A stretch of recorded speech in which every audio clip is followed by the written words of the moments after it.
నాకేం తెలియదు ఇక్కడ ఎవరిని అడగాలి. ఇక్కడ ఒక అమ్మాయి ఉంది, అడుగుదాం.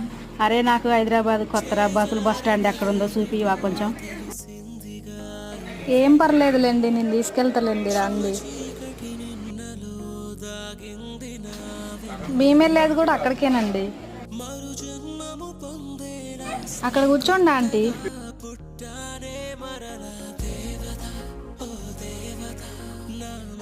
ఇక్కడే ఆంటీ మనం దిగేది, రండి.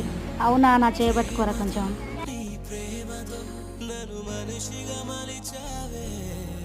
అరే అది వద్దురా, మెట్ల మీద వెళ్దాం రారా. ఏం కాదులే ఆంటీ, నేను తీసుకెళ్తాలే, రండి రండి, ఏం కాదు, ఏం భయపడకండి. వామ్మో నాకు భయం అయితే రారా. ఏం కాదులే ఆంటీ, నేను ఉన్నాగా, మీకు వెళ్ళి భయం. అదిగోండి అదే బస్ స్టాండ్ మీరు ఎక్కాల్సింది. అరే థ్యాంక్స్ రా, ఇక్కడ దాకా తీసుకొచ్చినందుకు. నాకు తెలియదు. ఓకే ఆంటీ, పర్లేదు, జాగ్రత్తగా వెళ్ళండి. ఓకే రా, బాయ్.